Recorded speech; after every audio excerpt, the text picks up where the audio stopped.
Iqbal dah pun meet all the criteria. Dia betul. Pilih-pilih lagi, pilih-pilih hati puas. Kongsikan sikit tak macam performance untuk overall malam ni macam mana? Adakah expectation tu sampai? Keseluruhan, is it? Yes. Expected. Di mana of course sekarang punya barang is content. Ya? Macam saya katakan, sometimes bagus menyanyi tapi karisma. Dan sometimes tak bagus menyanyi tapi karisma. So berkarisma. So benda-benda macam itu kita perlu mainkan sebab I think this competition is different from the others sebab it based on benda yang viral. So pada saya judge, saya ataupun Datuk ataupun maupun judge jemputan, we have to be fair dengan apa konten yang mereka ada sebenarnya. Macam abang je tengok kan macam performance Sofia kan, dia more to like dia tak ada konten apa tu, dia punya nyanyian taklah bagus sangat tapi more to kata karakteristik. So komen abang Jason macam mana? Sebab abang ada yang bagi makan yang banyak antara tiga Jerung merah. Yes. Saya melihatnya daripada repertoire. Ya, repertoire. So kadang-kadang macam saya katakan bila peranan record labels, ya. Contoh satulah kita bagi yang paling ketara, yang paling senang sekali kamu faham. Antara Britney Spears dan dengan Christina. So kamu akan tahu Christina tu menyanyi begitu bagus dahsyat pada Britney Spears. Tapi commercial value yang ada pada Britney Spears yang membuatkan dia lebih dikenali daripada yang menyanyi bagus. Dan of course bukan kita cakap jangan tak boleh menyanyi langsung. Basic nyanyian perlu ada. 50% basic nyanyian perlu ada. That means you must be in tune. Tak salah rumah. Dan yang paling penting kamu ada barang. Sebab barang tu yang membuatkan kamu sesuatu. Bila kamu tak ada barang, that means kamu tak represent what is your own trademark untuk menjadi besar. Untuk production kan, boleh kamu sikit tak tentang pelibatan Iqbal malam ni? Macam dekat social media kita tengok ramai yang mengentar, ramai yang kritik dan ada yang mengatakan ia mencacatkan stage tu sendiri, sebagai satu pentas yang berprestij, berkualiti. So comment production. Untuk kriteria contestant, sebenarnya Iqbal dah pun meet all the criteria. Number one kriteria adalah perlu berusia di bawah 30 tahun dan mempunyai video dengan views sekurang-kurangnya 500k views. So untuk kriteria itu dia dah pun penuhi. Dan untuk Big Stage 2022 kita ada kepelbagaian dari segi kategori peserta. Kita ada peserta yang hanya bergantung pada views seperti Iqbal dan Jerung Merah. Tapi kita tahu Big Stage adalah platform sebenar untuk mereka membuktikan bahawa bakat yang views yang ada di social media dan bakat yang mereka bakal tonjolkan di pentas Big Stage perlu seiring. Kita ada juga guru vokal yang profesional untuk membimbing mereka dan kita harapkan mereka dapat membuktikanlah kan, sebab kita sediakan platform. Selebihnya terletak pada mereka untuk meneruskan apa yang dah kita sediakan. Dengan cerita dekat last tadi dia nak tarik diri, betul ke? Kita tak ada dengar lagi yang isu dia nak tarik diri lah. Tapi kalau dia nak tarik diri macam sebab ini adalah pertandingan. Jadi seandainya ada peserta yang ingin tarik diri, sebelum ni dalam mana-mana program reality kita pernah pun melakukan peserta nak tarik diri, kita tak boleh halang. Bagaimana pula dengan Megat Rahim? Okey, Megat Rahim memang tak dapat bersama-sama dengan kita pada malam ni sebab dia ada isu kesihatan. Adakah dia akan kembali next week? InsyaAllah next week. Dan bagaimana markah dia akan jadi sebab dia tak perform minggu ni kan? Mungkin Abang Ajay juga boleh tambah sikit. Itu kita tak berbincang lagi dengan pihak production. So of course insyaAllah pihak production akan berbincang dengan kami judges untuk kami mengetahui apa langkah seterusnya.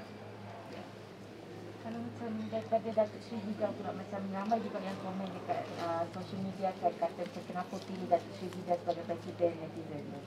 Okey, sebenarnya pemilihan Datuk Sri Vida sebagai presiden netizen adalah sebahagian dari komitmen sebagai salah satu penaja. Itu adalah komitmen Jadi aku dengan komitmen yang telah pun dipersetujui rasanya lebih kurang beberapa bulan yang lalu. Tok, mau boleh tahu kenapa lambat untuk memberi makan pada Iqbal tadi? Benar-benar terkejut ke atau macam mana? Memang betul. Memang betul, saya sebenarnya keliru. Macam lagu intro tadi kan.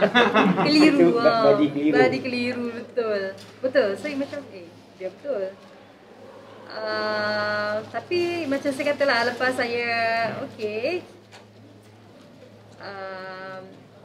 saya rasa perlu juga saya bagi chance kan. So pada saya berada di atas pentas, menunjukkan kita punya bakat, keberanian, kita perlu bagi peluang lah.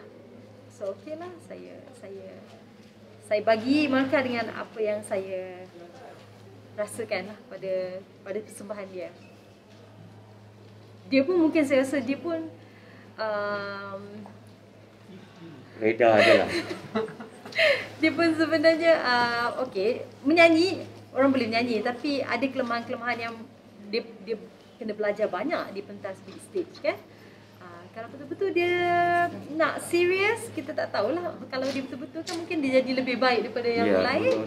Kan kita tak boleh membuat andaian di awal sebelum kita tengok dia punya perkembangan. So kita bagi chance di sini.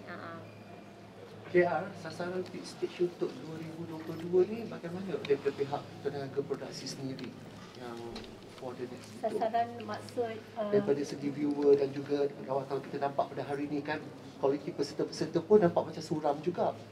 Tak adalah pun wow nampak hebat seperti yang sebelum-sebelum ni kan. Mungkin adakah salah pemilihan lagu juga ke kali ni ke macam mana? Number one, mungkin ini minggu pertama kan. Jadi kebanyakan peserta pada malam ni kita mungkin juri boleh tambah juga. Kita nampak mereka ada banyak masih lagi nervous kan di stage. And then pemilihan lagu saya tak sure. Saya rasa macam mungkin ada di antara mereka, segelintir mereka yang mungkin salah memilih lagu kan. Kalau tak salah saya rasa dia orang pilih sendiri kot kan. Betul. Sebab ada yang buat lagu sendiri, maknanya lagu yang buat dia orang popular. Betul tak? Okey. Dan saya tambah sikit, ada memang orang kata stage fright ni memang Perlu ada. ramai orang alami. Tapi jangan keterlaluan lah. Nak macam betul. Nak macam orang yang baru. Dia mungkin menyanyi dekat YouTube, menyanyi dekat TikTok, menyanyi dekat tu, dia confident sebab dia rekod diri dia kan. Dia boleh buat 2-3 kali dan dia boleh menyanyi dan lagi satu sendiri tanpa penonton. apps yang ada pada YouTube tu dia auto tune ya. Kita akan dengar sedap saja. Pasal dia automatic benda tu, nyanyi tak sampai pitching dia akan sampai pitching. Itu adalah apps semua benda-benda TikTok ni dia automatic, dia auto tune, dijadikan sedap. So yang betul is stage dan kita tak ada efek apa-apa, naturally suara dia sendiri. Untuk JR, kejutan memang betul-betul terkejut lah untuk season ni sekarang kan. So dekat Twitter, most of social media kalau you tengok everyone is bashing and also macam tak puas hati. So on Astro punya stand, Presiden netizen tu memang akan tukar ke ataupun bertukar setiap minggu macam juri pedas atau macam mana? Sorry Wan, apa kata kita tunggu next week? Oh masih lagi. Tapi ada momen sepatutnya tapi dia untuk kalah. Juri pedas adalah role untuk juri jemput target setiap minggu dah bertukar. Untuk Presiden netizen kita tunggu, sama-sama tunggu next week. And then untuk juri juara juga nantikan jugalah. Macam Alice sendiri pada minggu pertama melihat persembahan peserta stage. So sebagai juara yang baru fresh keluar dari open kan. So apa yang Alex tengok pada persembahan malam ni? Pertama sekali Alhamdulillah kerana it's a very refreshing experience to be sitting on the other side of the stage.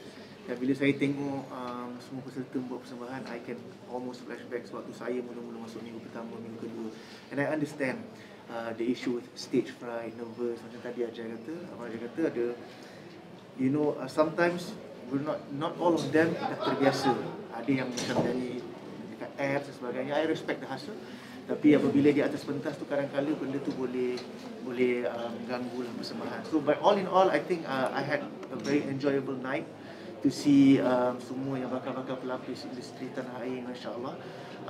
And I just wish all of them all the best, and to understand yang ramai lagi di luar sana yang inginkan tempat-tempat yang mereka dapat ni. Jadi harapan saya adalah setiap peserta mengambil berat benda tanggungjawab sebagai seorang peserta, kerana I know it means a lot to all of them, dan just do their best. Sebab ini adalah satu seni, it's a craft, dan music is a craft that you need to put your attention, your effort and your passion into it. It's not just grabbing the mic and just singing. Itu pendapat saya, my humble opinion. So all the best to all the contestants for big stage kali ini.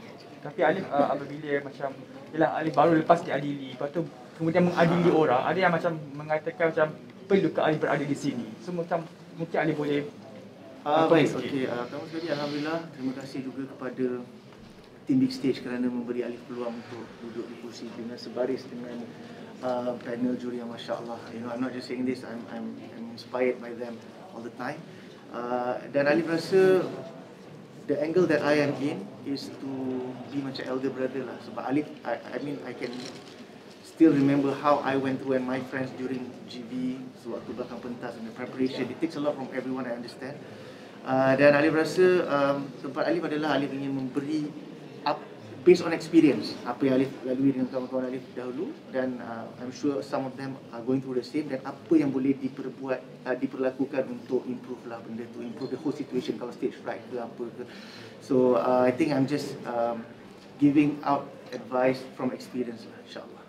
Abang Ajak dengan Toki kan, this is again back to netizen, because this program orang memang acknowledge netizen. So untuk Toki dengan Abang Ajak, apa you punya komen bila orang menganggap membawa Iqbal masuk tu ada satu insulting kepada Toki dan juga kepada Abang Ajak? Macam basically kita tak boleh memberi keputusan apa-apa, sebab yang kefahaman kita untuk masuk pertandingan ini kamu perlu ada benda-benda yang viral, kan? So kadang-kadang kita kena fikir, now this is the content things yang membuatkan reality itu agar dia tak menjadi suram, ya. And nama pun entertainment. It comes to entertainment, always every year is going to be like a fashion baju, fashion ini, fashion itu, fashion itu. So music saya rasa bagaikan fashion yang setiap tahun perlu ada perubahan, ya. Kita tak mengharapkan nyanyian yang bagus seperti generasi yang kita pernah dengar dahulu, seperti Datuk Siti, Misha Omar, Arwah Siti Sarah, Dayang Faiza, Hafiz, kan. Dan sekarang mungkin generasi baru yang setakat itu kemampuan mereka. Jadi kita pun kena enhancekan juga kemampuan yang ada pada mereka, kan. Berdasarkan apa yang ada pada mereka tu kita enhancekan, ya. Tapi macam saya cakap, 50% of basic of singing tu perlu ada. At least dari kamu tak tone deaf. Berbalik pada 5% yang saya bagi tu, dia tak tone deaf, tapi comes to singing, dia tak kalah, dia tak menghidupkan lagu, ya. So boleh saya katakan dia berdasarkan daripada dia tak boleh menyanyi, tapi dia ada commercial value. Dan of course commercial value tu tidak kira lah daripada segi hentaman ataupun pujian. So abang as juri tak ada masalah lah pasal benda tu? Selagi dia nyanyi macam gitu, selagi tu point dia akan macam gitulah. Ya. Toki? Yalah, lebih kurang apa yang Abang Ajay cakap. Tugas kami telah diberi dan kami galas tugas sebaiknya sebagai juri. Siapapun, macam mana cara pun sekali nyanyian mereka, saya dan juga Abang Ajay akan nilaikan ikut cara kami lah. So dia kena terimalah dengan apa yang kita akan bagi markah ataupun kita komen. Lepas tu berbalik pada pendengar juga, orang-orang Malaysia, kan. Sebab walaupun kita dah bagi point, ada juga markah daripada luar. Betul? Ada guncangan daripada luar. Kadang-kadang itu yang kadang-kadang nombor 5 boleh naik nombor 1. Betul. Dan kadang-kadang ada yang pernah terjadi lah dalam pertandingan. Dari markah juri dia nombor 1, tapi bila datang pada orang awam jatuh nombor 3. Yang nombor 5 ni boleh jadi nombor 1. So sekarang ni memang dah jadi trend macam gitu, kan. Itu namanya reality. Thank you. Film lama nanti. Anak saya